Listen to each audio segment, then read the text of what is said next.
So, welcome to today's episode. Today, we've got a very special guest, Candy Messer. Candy is a profitability advisor and fractional COO working with entrepreneurs to help them have time and financial freedom. Experienced in bookkeeping since 1998, Candy understands the stresses business owners face and offers customized services to meet their varying needs. She also teaches operational efficiency to allow entrepreneurs to step away from their businesses and have them run effectively without their oversight. Candy is a co-author of Business Success with Ease, Navigating Entrepreneurship, Maintain a Solid Mental Health, and yes, God, and is the host of the Biz Help for You podcast, which can be found on YouTube, as well as multiple podcast channels. Candy's been married since 1992 to her husband, Garth, and they have a son, daughter, son-in-law, and 4 grandsons now, Exactly. a just recent addition. So congratulations to that.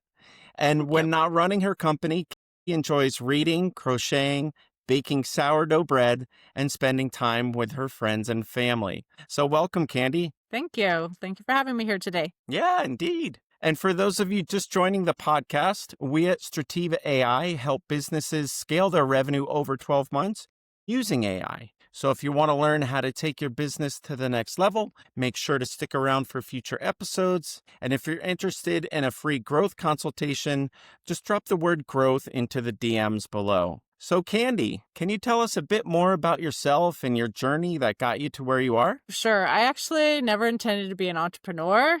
I had a full-time job that I was working for a publishing company, but I handled all of the things related to finance. I was what they call the full charge bookkeeper. Okay. So everything from, placing orders for inventory, entering bills, paying accounts receivable, all of that, and reconciling accounts. Someone knew what I did and said, please help me. My husband has a business and he wants me to do all the things and I really don't enjoy it. And she bothered me for a couple months, right? And then when I finally Okay. agreed, I was like, well, I have to get a business license, a home operating permit. I have to buy the software. I have to, there's all these expenses and I need Yeah. more than one customer. And so I, got a few more, kind of did that on the side of my real job for a bit. Till my husband finally said, quit your job, do your business. People like what you do. So that was in 2002 when I started. And okay. then since then, actually, you mentioned in my bio now too, I also help with operational efficiency. So a few years ago, Yes. as an entrepreneur, working a lot and thinking, as I'm getting older, I have aging parents. I have a mother-in-law also who's aging, my daughter who is having some children and periodically would like some help with things. And I thought, well, what if something happens, or if it happens to me and I need to get out of the business, am I going to easily be able to do that? And will it run effectively without me? And so as I was implementing things in my own company, I thought there's so many people who work too much, never get time away. If you take a vacation, you're not really on vacation. You're just working somewhere else because you're still taking calls or checking emails. So I've now kind of married what I say is the time freedom and the financial freedom together. So if someone needs help with the bookkeeping, payroll, understanding their profit, we help with that.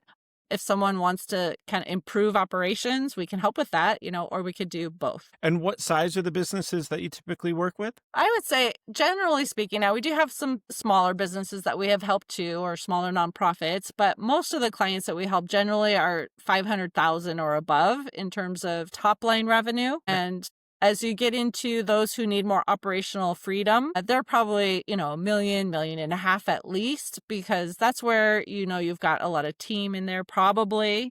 It could still be someone at that level with only one employee, or maybe it's still themselves, but usually you've got some team in there and you need to train how to properly delegate and figure out who should be in the right positions and all of those things. Mm-hmm. And how about you guys? What's your team look like? I currently have 11 staff who are working with me. A lot of them now are part-time. So I had gone fully remote, and so I have people in 6 states right now. I have a lot of parents with younger children. They need to be able to take kids to activities or different things too. So I've been able to offer that flexible schedule.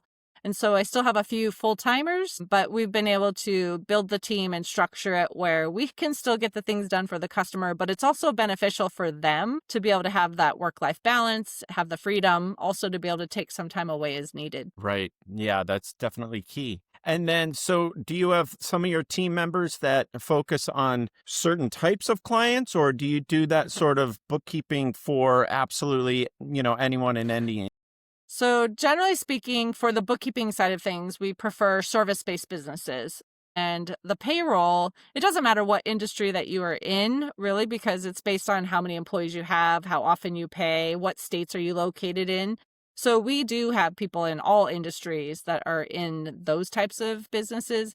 Yeah. But in the service based business is kind of who we target, generally speaking. Got it. Got it. Okay. And so then what do you guys do internally or maybe to interact with your clients to enable and use AI? So, as we are doing operational efficiency too, we have used that in a few different ways too to make sure that we have all our SOPs in place. Because, of course, since I've had my business, we've had some written instructions. Back in the day when I was first starting, I had a file cabinet with folders and instructions on the Right. outside of the folders. Now, Yeah. we have digital storage and things like that too. But Yeah. things can change also for the client. So we want to make sure that, we at least have written instructions on how to do certain things, but we like to also like record by video a lot of the processes. Well, you could take a video and then you could, write out all of the things, right? Or you could upload that into a system that will actually pull out some of the data, make key points on that. If you want every word for word, a lot of times we'll just stick it in like the Word document too and say transcribe this. Yeah. But I've also used things like Scribe I've used before Mhm. where it will capture your clicks and then you can use that to create an SOP and you also have that visual. So if you're saying, if you need to go here and you click here, when you click it, it captures a screenshot so someone can see exactly where to go. The thing about Nice. that is software changes a lot, right? And so you might have Yeah, a that's system true. that says you go here, you do this, then it changes. So now you have to re-record or you need to update those kinds of things. But we've used it a lot for writing SOPs and that type of thing. Of course, you can use AI for idea generation, things like that Mhm. too. So, sometimes I might go in there and say, for instance, I'm about to host a summit. And so I had a theme and Okay. I was saying, this is the theme. This is kind of who I'm targeting. I'm targeting, entrepreneurs who, want to have more freedom. They're maybe overwhelmed. What are the kinds of things that you recommend in terms of maybe like a tagline or something? And Sure. so I put all that in there and it helped generate. So you can use the AI for multiple different things. Okay, so it sounds as though you use it both externally when delivering some sort of your service, and that's like you were sharing how it's around SOPs, but then you Mhm. also have some internal processes that you've Mhm. automated. Is that right? Everything that I talked about, we've actually done internally too. So for all of our clients, we have how-tos. So if something happens, if someone is sick or, on vacation or whatever the situation is, if a client calls and asks for some information, the other employees can go in and see, well, this is how we do the bookkeeping. So we can find what they need. If, like, for instance, right now, I have an employee who's going to be out for the next couple of weeks because he has a band and they're on a little tour. So if someone calls for payroll That's cool. and they have a question, yeah, they can actually look at the process and they say, this is how often we run payroll. This is when taxes are paid. This person has reimbursements. Like it literally lists all of the things that someone would need to know to be able to effectively take over that task and not Mhm. have the ball dropped. So Mm, we do all of that internally. wonderful. And so, has there been any challenges that I or any of these workflows has presented you? And as you've overcome some of those maybe unexpected challenges, what takeaways, what lessons have you learned that you might be able to share with people? First of all, I do say in terms of bookkeeping, if someone is using the software themselves, even that there are lots of mistakes that are made by AI still. So Mm, a lot of people think like, oh, I'm going to connect my bank account. Everything's going to import. Everything's going to right, be right, perfect. I just have to post.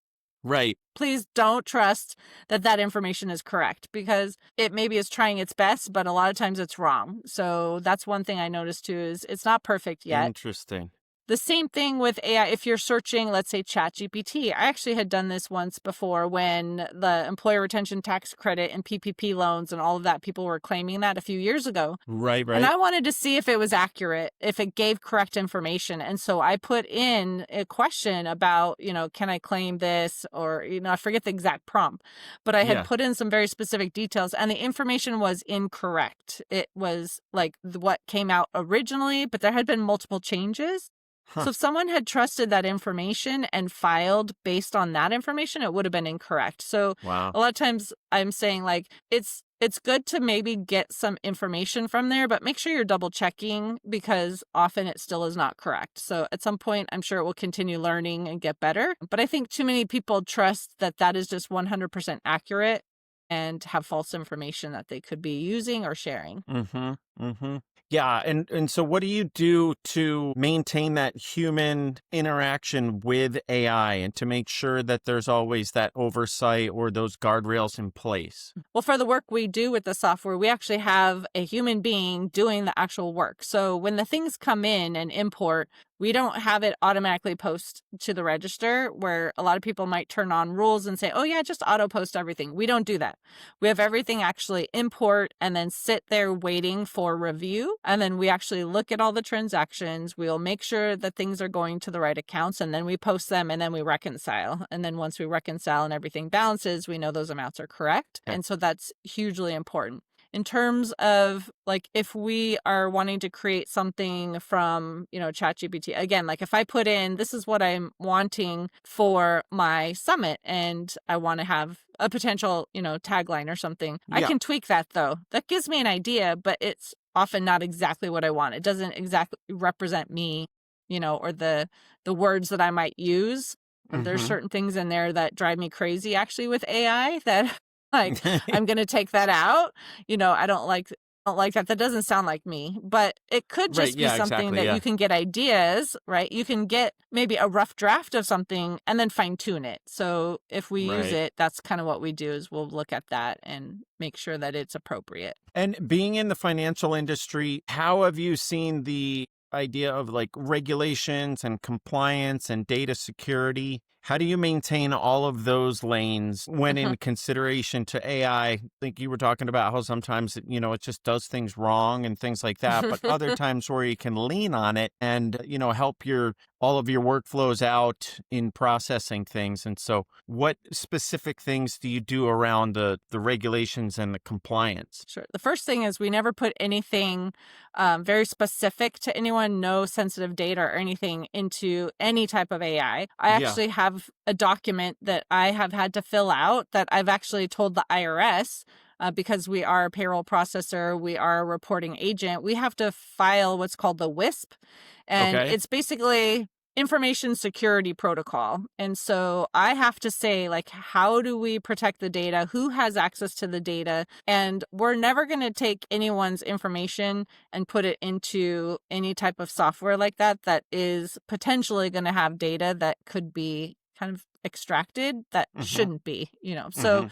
we're very cautious because of that type of information, and we don't ever want anyone's data to be stolen or used inappropriately. And Yeah, so that 100%. is really important. And is that reporting something that you guys do on an annual basis, or does Mhm. it get attached to its annual? Okay.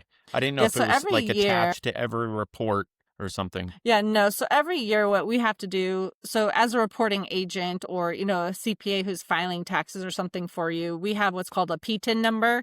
And we have to basically every year reapply and pay a fee, right, to the IRS to even have that number.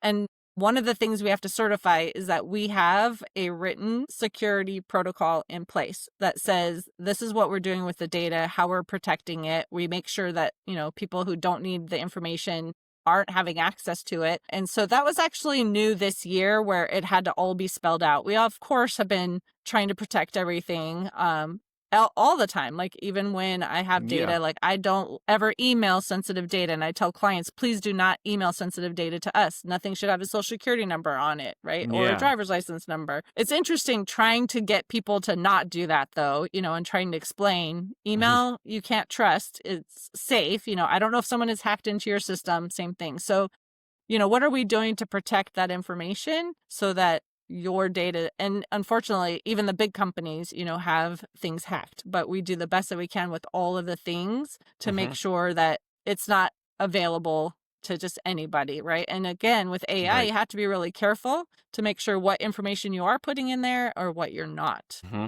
Hmm. Yeah. Yeah. I would think that it's obviously specifically so your industry is so sensitive to that private stuff, right? Mm-hmm. Just like health would be. Mm-hmm. Whereas other industries may not be as sensitive to it. Right. Not that it's not important. And data Mm-hmm. security and privacy is I feel like it's very important no matter what the kind of sector or area that people are using it in. Mm-hmm. Obviously, though, there's some areas that are much more sensitive to others for sure. And so, Candy, you mentioned that you have some SOPs in place of, someone being out on holiday or something like that, where you can have team members come in and help their clients out in their absence. And Mm-hmm. so, are there any workflows or processes in your business that you wish you could be automated, have them automated, or that you're thinking of automating? So I think one of the hardest things for us in our industry too is documentation and getting things from clients. Like we try as much as Okay. possible to be able to get what we need on our own. So a lot of times as, someone helping with a client's bookkeeping, we ask for read-only access to the bank account so we can just log into the bank, get the statements, be able to do the bookkeeping. Yeah. But if there's other information we need, sometimes people need to send us receipts for something or invoices or things like that. We don't have easy access to that. Right. Trying to get documentation, or if someone reaches out and they're saying, well, I'm really interested in your service and we're trying to get documentation, say it's a payroll setup. We had this recently where someone is like, oh, I want to use your service for payroll. And we're like, great. And we kept asking for the information. And then finally, like the day the documents were supposed to actually be processed for payroll, they're sending it in. It's like it Oh, takes a long time. I think yeah. there's a misconception that it's just super easy to just set people up and run payroll.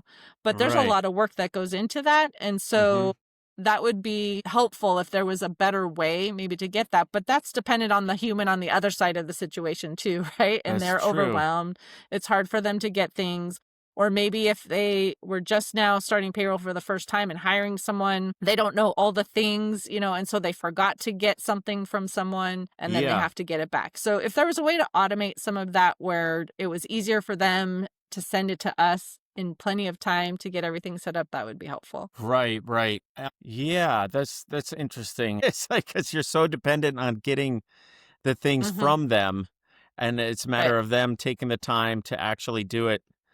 That's yeah.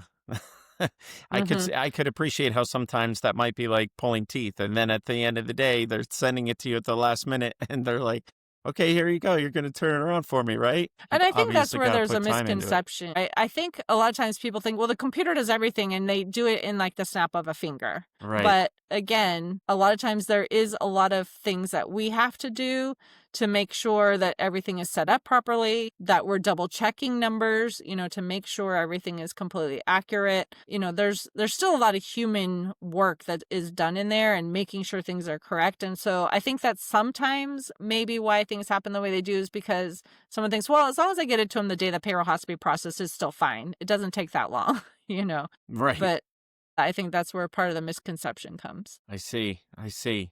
And so, looking ahead in regards to your industry, what emerging trends are you seeing around AI and how people are using it? Of course, we're hearing all the time there's going to be new software out. It's going to make things even easier. Things are going to extract data better, all these different things. Again, nothing is perfect. So even if you have right now, like Intuit recently had told us too, like, oh, well, now it's doing better. If you upload an invoice, it's going to pull out all the information. It's going to just create this bill for you. You just have to quickly review and hit accept. But again, things are wrong. It might see something thinking it is an invoice number and maybe that's not the invoice number. Or, there's sometimes numbers aren't always easy to read on something. And so it might put an 8 instead of a 6, Right. So again, I'm sure things will continue to improve over time, and it'll be interesting to see. And of course, there's always new technology coming out. So you think you're using one tool and this is going to be great. All of a sudden, you're hearing about all these other tools, and Yeah, maybe that works better. It's sometimes hard to keep up with all of it to it know, really is. Yeah. is this something that's really going to work for us or not? And so just taking the time to research, which isn't always easy, to find out which one is really the best for you. Yeah. And there's so many tools that are like, they're good enough. They're more than good enough, Mm-hmm. right? And all Mm-hmm. these new AIs that are coming out, whether it's an LLM or a specific use case on something, so just more like a proprietary, narrow, Mm-hmm. AI, they're all leapfrogging each other now quite a bit. Right. And it's like, I always invite people to just use one, right? And Mm-hmm. get familiar with it and continue to do the iterations and the learning, and then really have that transfer of learning into their business so that they're actually putting it to work effectively instead of Mm-hmm. being like, oh, and then here's one that does have this different feature. Maybe I should try that out also, Mm-hmm. versus put something to play Right. and then, take it from there sort of thing. Well, I think that happens a lot too, where, you might start with the tool and all of a sudden they're saying, well, you might want to upgrade to this next level because you're going to have this and this and this. And, maybe it sounds great, but are you really going to use it? Yeah, Is it right. worth, paying extra for something that maybe you use it, maybe you don't? And so I think that's what happens a lot of times is people are thinking, well, I have to have all the bells and whistles, and they're paying for things that they're really not using either, which comes back to the Yeah, financial side of things and sure. really auditing what are you spending and is it really worth the ROI, or is it there for what you're spending? Are you using those tools? Yep. Yeah, absolutely. And have you put any thought into use of AI agents in regards Mm-hmm. to like just say like your team? So not, I Mm-hmm. mean, maybe you could speak to interacting with clients as well, but I was thinking more like if you've thought about employing AI agents at all in your own internal workings. I actually had a call with our phone system maybe about 4 months ago because everyone's saying like, The well, if providers you of your are phone system? yes, right. Okay. So, for instance, people will always say, well, if someone calls you after hours, like Yeah. instead of leaving a voicemail, they want to have the answers to the questions, right? So you Yeah. need to have an AI agent set up. Well, when I talked to them and I said, well, for our situation, if someone calls, it's like, well, is this for bookkeeping or payroll? Okay, if it's bookkeeping, do you have this or do you have that? Do you have sales tax or not? Do you sell online or not? Do you do that? Like there's so many questions that it would take forever to actually be able to get it where it had all the questions and all the answers because they're like, well, you have to feed all of the stuff. But it's like there's so many options based on when someone calls. And finally, they're like, yeah, we can't support that right now. Right. So it sounds great. There's a lot of things out there that saying you can do these things. And maybe for someone else who has a simple business, that has a customer that has a basic need for X, like, do they want to buy this pair of shoes? Okay. Or something like that, maybe that's Right. easier. Then it's just like, what size do you need? What color do you want? Okay. Yeah. But I think when it's more detailed, it's a little bit harder. And again, maybe over time, they'll have a better way where, you have a yes, no. And then when this one is yes, what's the next question or things like that. But when I looked into it, it just wasn't feasible for us at And that so point. that's But I like have looked the into it. client facing side of things. What about Hmm. internally for your own team that you were mentioning? Yeah, I think it would be nice to know like what might be an effective use of AI agents for those kind of things. We haven't looked a lot into that, like just in terms of our team working together or maybe with some other software and figuring out like, is this something that you can plug something in? Because I've heard a bunch of things too, like even for myself, like if I wanted to have, it's a little bit more client facing again, but let's say on your website where if someone had a question and they're like, we'll take all your blogs that you've ever written and put it in there and then it can have, answers to questions or something. But I'm like, how do you necessarily make sure that everything completely is correct? Once again, because AI might not have something, especially with all the things that are different based on entity or size or revenue. Like there's different things in my industry. How do I know that it's going to be accurate on all of that? So those are some of the things that I think over time it'll be interesting to look into finding out, is there a tool right now that is the best fit for that? And making sure, again, it's accurate, because if it's not accurate, it's not going to represent us well. And I think that's one of the things I get frustrated myself if I go to someone's site and there's oh, this bot is going to answer your question. 9 times out of 10, it doesn't have the right answer for me. And then I'm getting Yeah. frustrated because I want to talk to a person because I put in my question and it gives me an answer that's totally different, and Right. so I don't want my customers to get frustrated trying to find an answer from us. I would much rather at this point say, hopefully they'll leave us a voicemail or send us an email and we can respond and give them a direct answer instead of them getting false information, so I guess Yeah. that's how we have to balance that right now is, yes, I want to be able to get things to customers right away, give them the answer, right when they're calling. But if it's not helpful information, is that really the best thing yet, for us to do? Definitely figuring out ways for those very simple things that can be automated and they do have where they can help with that level of work so we can do the higher level things, that would be good.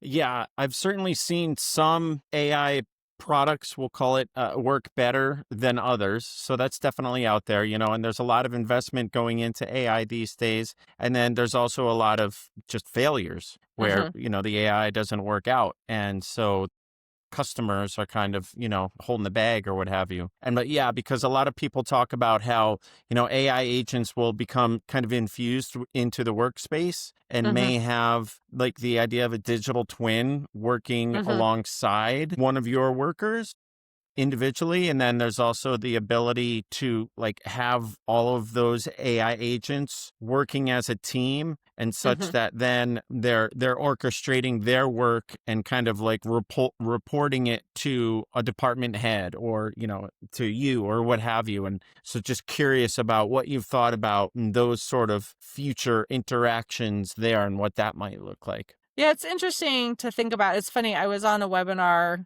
maybe a month or two ago, and somebody actually recorded their presentation and had the AI agent actually give the presentation. He's like, just to show you what can happen. And it was interesting, but at the same time, it is a little weird, to have, a non-human, I guess, Yeah. actually doing the presentation.